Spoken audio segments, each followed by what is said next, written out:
Hey, this is Jim Sedore. I am your personal Bible teacher, and you're listening to the Bible Exposition channel.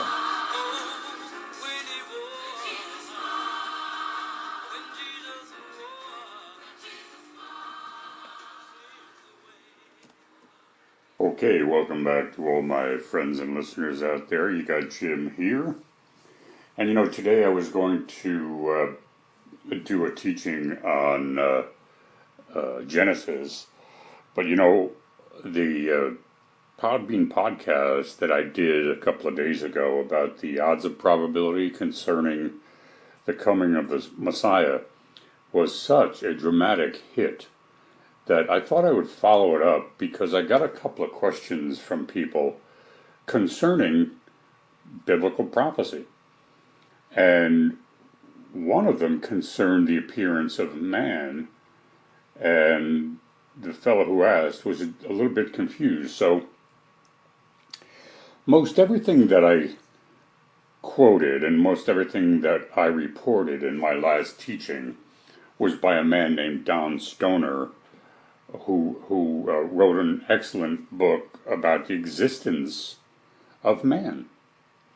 And a lot of what Don Stoner studied got its genesis, no pun intended, by his grandfather, Peter Stoner, who was a brilliant scientist. And I'm going to read from Peter Stoner concerning the creation of man, and I want you to listen to a lot of what his mathematical positions are. And he uses mathematical equations to prove the existence of man and that man was created by God. Now, he starts out by saying that God was created in his own image, God's own image. Now, modern man's appearance is in the last part of the Quaternary period. That's Quaternary. And there are no remains of man found in any geological layer earlier than that. So, at the present, it appears that modern man dates roughly from 100,000 years ago. Now, there are other fossils which are categorized as Homo, although not as modern man, from almost 2 million years ago. So we find that the 13 things that are named in Genesis are in the same order. Listen to this, it's very important.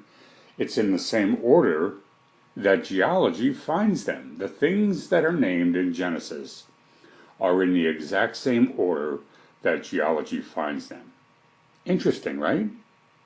So therefore you have to ask the question, where did Moses get this information from?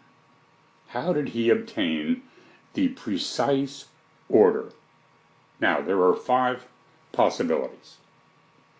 Moses was educated in Egypt, right? So he could have gotten the information from his schooling in Egypt. Moses did not write Genesis. It was written much later. That's possibility number 2. Maybe it was written during the Babylonian period by Daniel or one of the others. That's a possibility, according to Peter Stoner.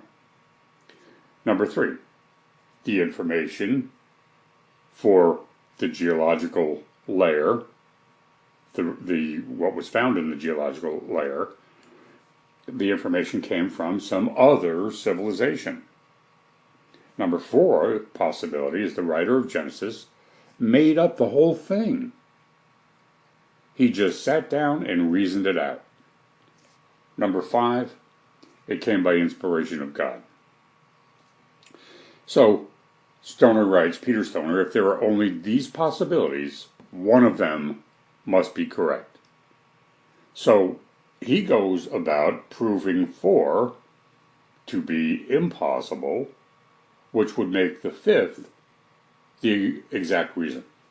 So he considers them in order. Let me do that for you. Number 1, Can it be that Moses learned this from his schooling in Egypt? And the answer is an unequivocal no. We have accounts in our libraries taken from papyrus and tablets of stone, a record of creation that was taught by the Egyptians. And while it's similar to the account in Genesis, in a few respects, it does not agree in most of the items in the general description of the events. It does not agree with specific scientific information. Neither Moses nor any other person could have obtained this account in Genesis from Egypt. Number 2, could Moses not have written Genesis and the account of the layer of geological layering come from the schooling in Babylon? And the answer is emphatically no. We have a record of these theories of creation that the people of Babylon believed. The main one goes like this. In the beginning there were 2 gods, and the 2 gods fought, and one killed the other, and out of his flesh he made the earth. This is the god that was killed, and out of the bones and the teeth he made the rocks, and out of the blood he made the oceans and rivers. Does that sound like the Moses account in Genesis? Now, number 3, he goes on to say that he searched every possible source in every library, but none gives an account approaching that of Genesis. Number 4, could Moses have guessed the proper order? Now, if you say yes to that, the odds of him guessing the proper order is extremely poor. The order of these 13 items may also be considered satisfactory, he writes, if item 3 and 4 occupied any place from 3 to 7. And since science has not advanced far enough to tell exactly where these items must be, the probability of Moses guessing and getting the correct order of these items is 1 in 311,351,040. That's like saying the odds of him getting it correct are impossible. Now, there are people out there who could say that Moses just guessed, and while he had one chance in over 311 million, he got it right. But that's an extremely unreasonable position, isn't it? So, I say no, it's not likely.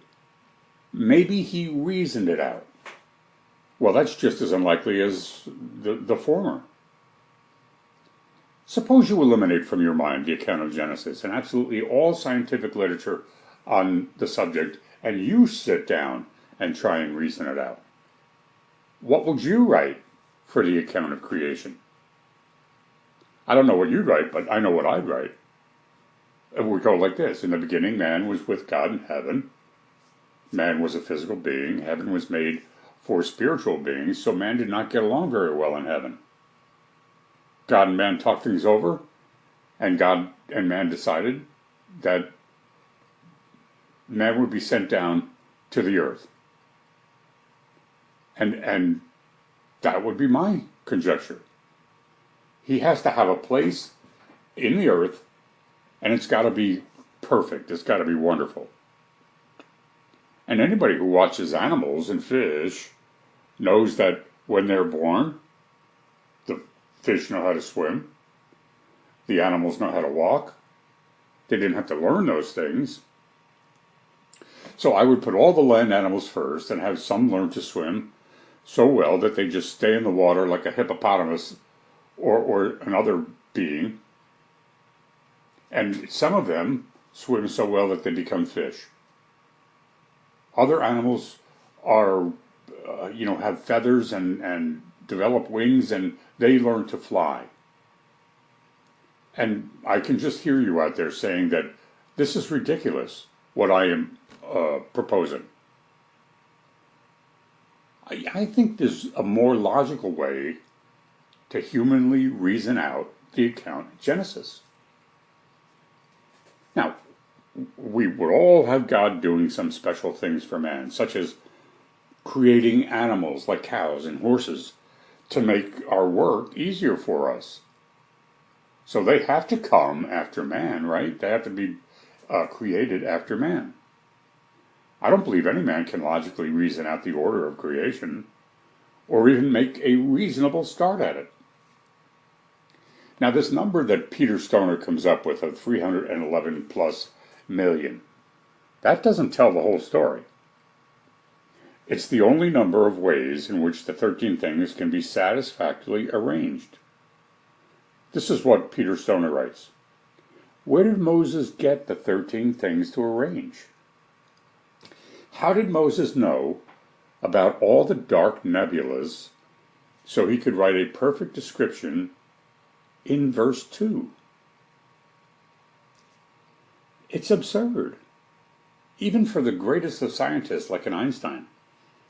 Having many photographs of dark nebulas, never guessed one existed until the 1920s.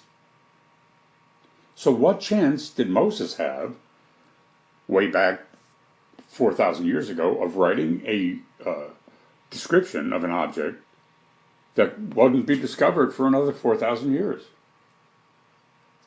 Now, it's certain that at least 1 billion people were living in the day of Moses. So what should we say then? That he didn't have one chance in 1 billion of being able to describe what a dark nebula was? Of all the billion people who were out there in Moses' day, nobody knew what a dark nebula was. So Peter Stoner then places his estimate at one chance in 1 billion that somebody knew what a dark nebula was. How did Moses know that the earth was once covered with water? There's no definite way that anybody can answer that question. Moses had a very poor chance of guessing that the earth was covered with water. So let's say we be very conservative and we say we will consider that he had one chance in 100 of guessing that the earth was covered with water. Well, what chance did he have of guessing that the earth in its early stage was completely covered in clouds? No sunlight. Just a glow. Well, I would say that conservatively, the chance would be 1 in 1,000, right? 1 in 1 million might be more accurate. So Peter Stoner goes on and says, what change did Moses have of knowing, or chance of Moses knowing that life first appeared in the seas? What chance did he have of knowing that light first came from the sun and not the moon? What chance did he have of knowing that rain began on the earth with the introduction, between the introduction of plants and the creation of fish? And the Lord God made the earth and the heavens and every plant in the field that was in it, and every herb of the field before it grew, and the Lord had not caused it to rain upon the earth, and there was not man to till the ground. That's all written in Genesis. How do you know that?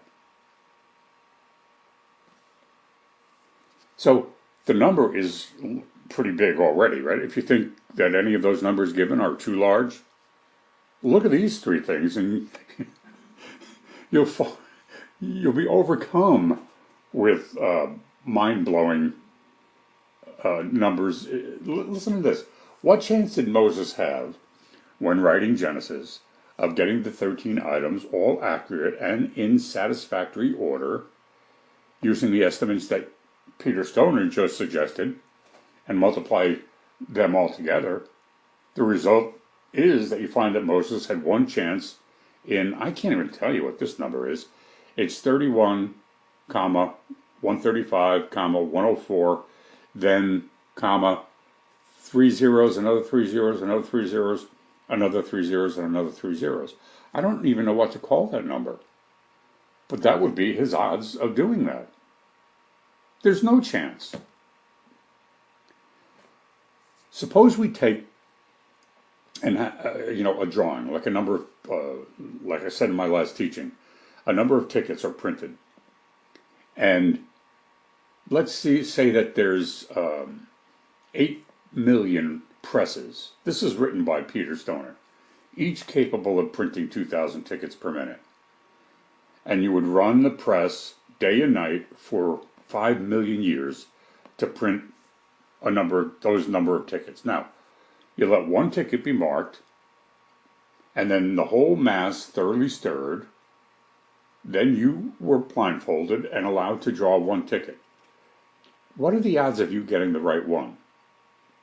Believe it or not, your chance of getting the right ticket, now don't forget, there's going to be 8 million presses printing 2,000 tickets a minute, running for 5 million years.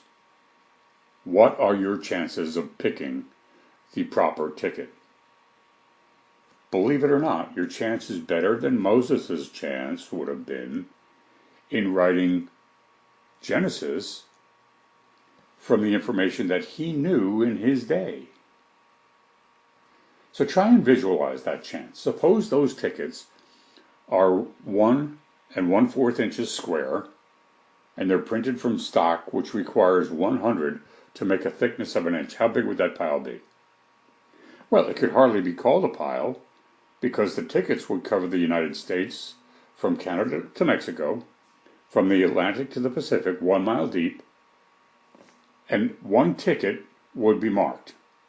Now you stir those tickets all up, from Canada to Mexico, from Atlantic to the Pacific, 1 mile deep, and now they're all messed up, and they reach a few miles high. Now you put your blindfold down and you start to dig. You dig as deep as you want for as many days as you want, and you pick one ticket, and you pick the correct ticket. That's the kind of chance that it would have taken Moses to get Genesis right. It's pretty absurd, right?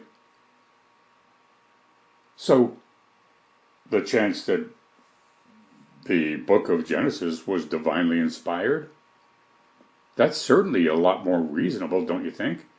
Even if you give it a 1 in 100 chance that the book of Genesis, written by Moses, was divinely inspired. It's certainly more, possible than what I just said about the 31 point, comma 135, comma 104, and then 3, 6, 9, 12, 15 zeros behind that. 31, comma 135, comma 104, comma, and then 15 zeros behind that. Those are the odds of you picking the right ticket. Yet the odds of Moses writing Genesis being divinely inspired, I'm putting a chance of maybe 1 in 100. So what odds would you rather have? So anyway, Peter Stoner goes on to say that he's eliminated 4 items as completely impossible, outside the realm of reasonability. So he therefore says that you have to accept the 5th supposition that God inspired Moses in the writing of Genesis. He says it's established fact, and I'm okay with that. Scripture says all Scripture is given by inspiration of God. And boy, that's strong evidence that that's true. Now let me try it another way. Let's say I build a house, and nobody witnesses me building this house. And people don't believe that I built the house. How can I prove I built the house? How can I prove that, I built this building? Well, I can prove I built it because if I can tell some of the things that I did, which are hidden in the interior construction, that nobody else can see by just looking at the house, and then they tear open the house, and sure enough, the things that I say I built in there are found, that establishes my claim, right?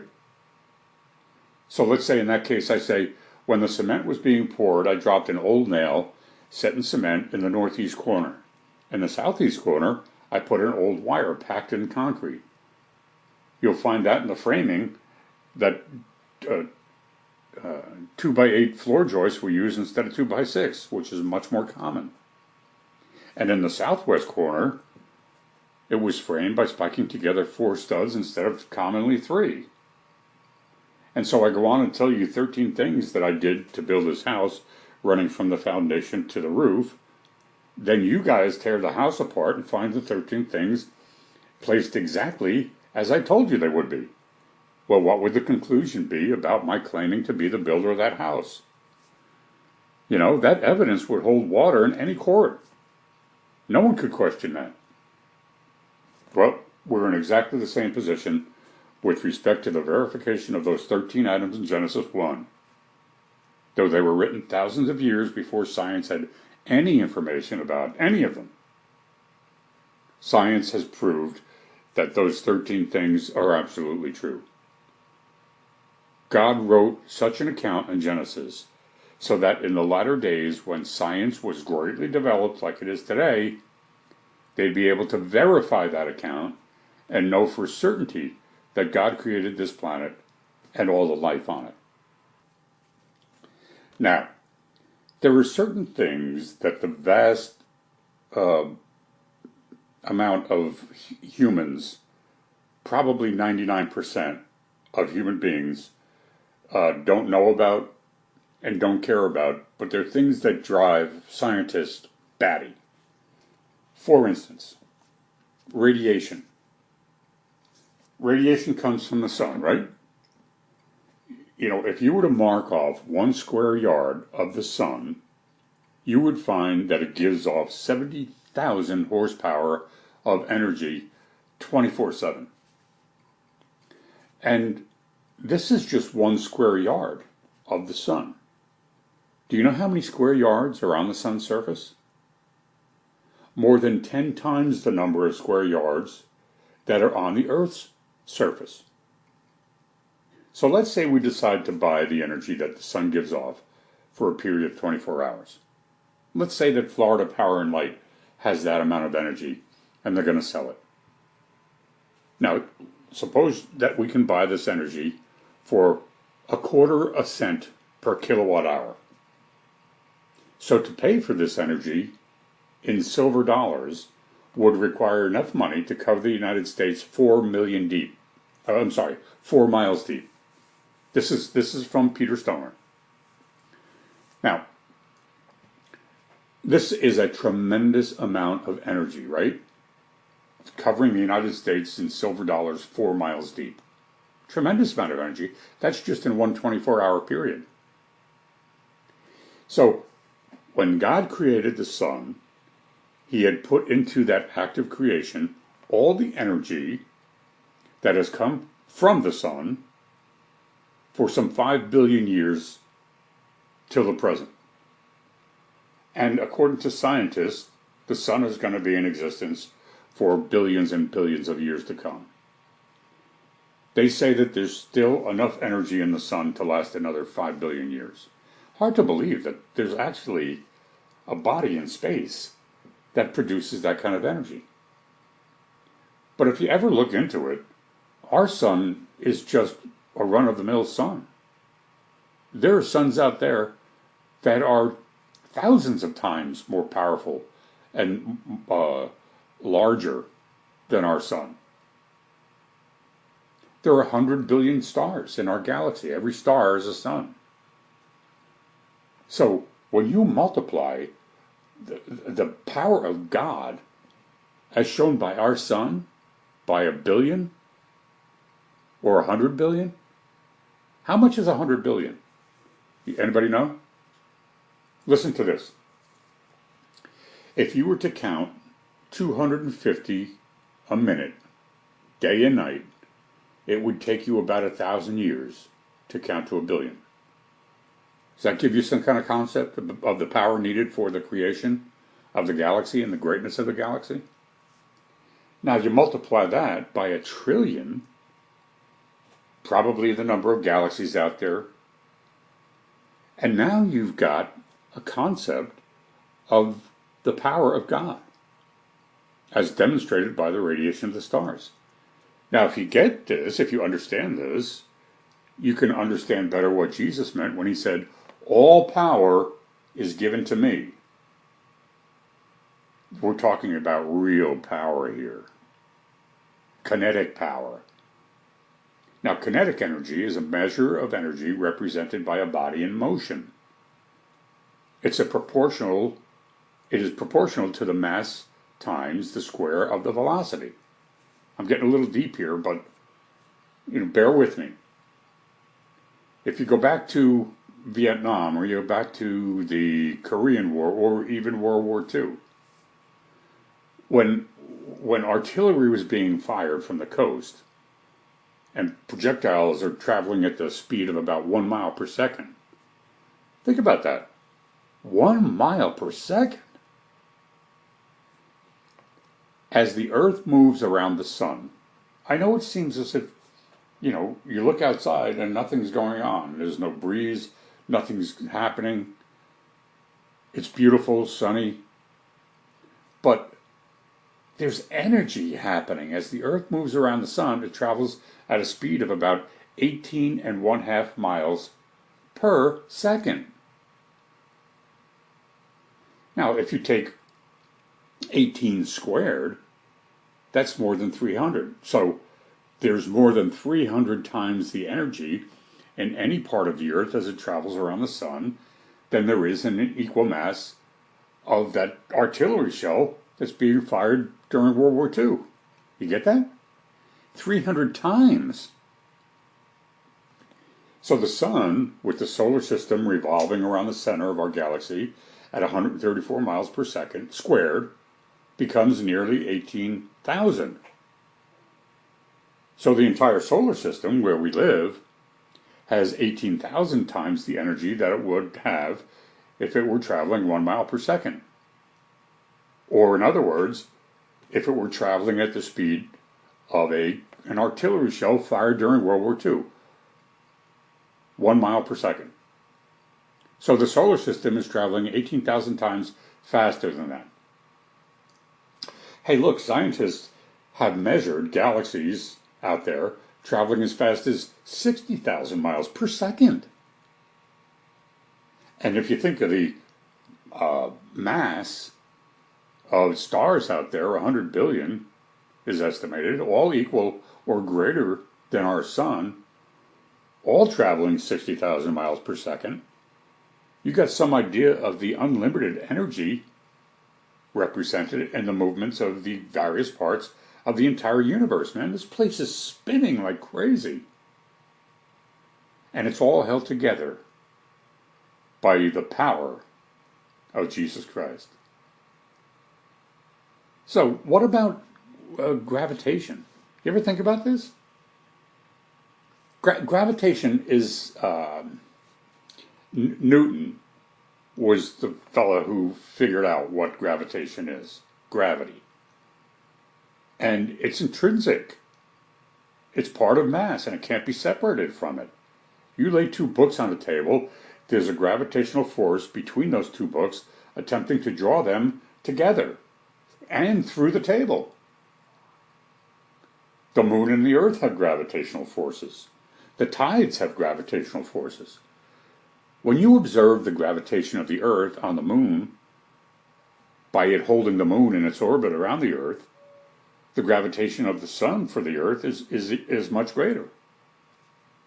Scientists have computed that if you were going to replace the gravitational pull of the sun on the earth by a cable, you would need a cable that was 8,000 miles thick.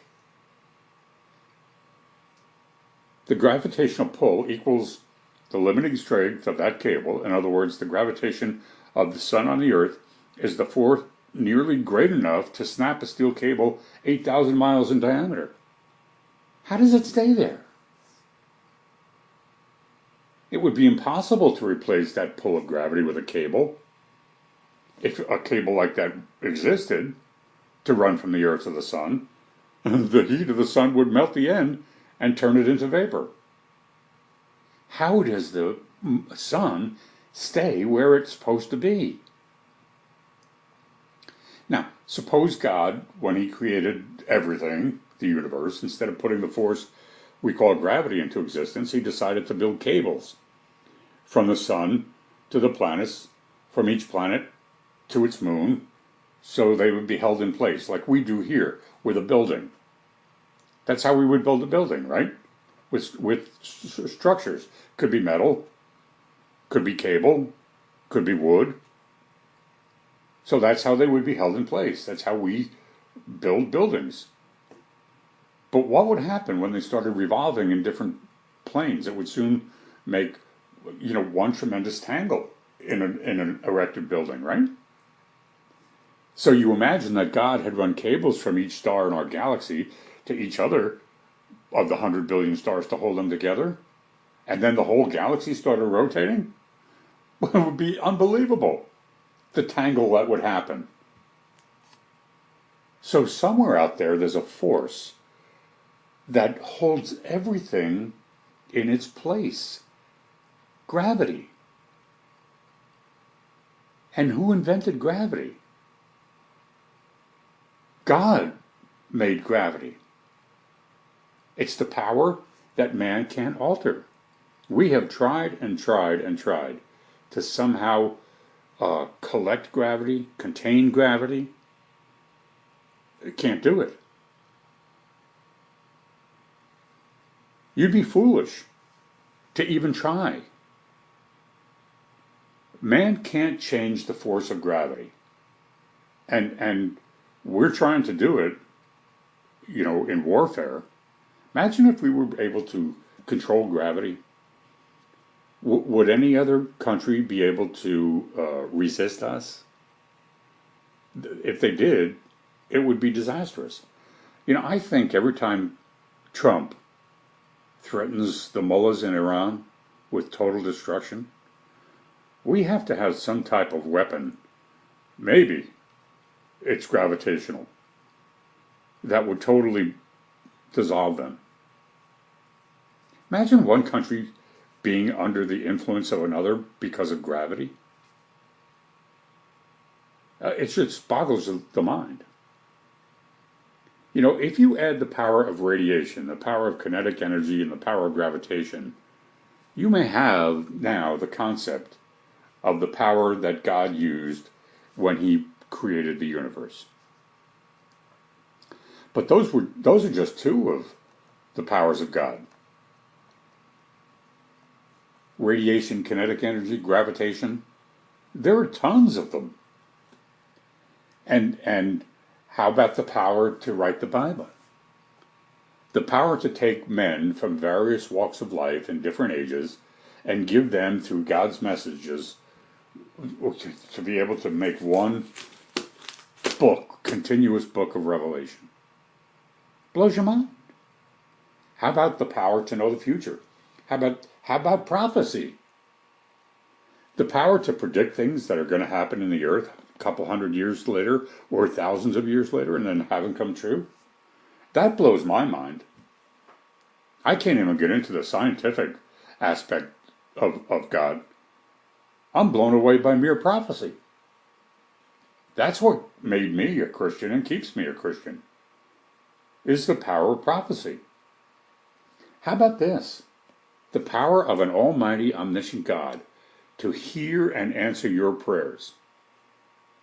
The power to keep believers so that they have no need or concern about their future or the life to come. They're promises.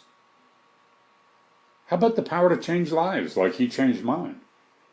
The power to take a drunk, like my poor son, and make him a child of God, which he's done. My son went into rehab for the umpteenth time this past January after he tried to commit suicide. You talk to him today. He's still in rehab. He'll be in rehab till the end of the year. But now all he can talk about is Jesus Christ. I told my son a couple of years ago that you bouncing in and out of rehabs is not going to do anything unless you can find a Christian rehab. And that's exactly what he did. And you know what? not only did it make him a child of God, but he wants to go to seminary now. He wants to preach the Word of God. He wants to help people with exactly what he was saved from. What about the power to raise us from the dead and take us with him to be with him for all eternity? You know, Jesus said that all power is given unto me in heaven and on earth. Therefore, I am with you always. You know, God has the power to do major, major things. But he also has the power to do really little things. So pray for guidance, people. Pray for the lost. We're here to save lost souls. We are to be our own epistles, our own ambassadors for Christ. Hey, he gave his life for us. So that's going to do it for today's teaching. I hope you enjoyed that one. This is Jim Sedore. I am your personal Bible teacher, and you're listening to the Bible Exposition channel. Hope you'll have a great day. We'll get back to Genesis tomorrow, I promise. God bless. Hey, this is Jim Sedore. I am your personal Bible teacher. If you like what you hear, and you think your friends and relatives would benefit by the teaching, please share it with everyone you know. Thanks, and have a great day.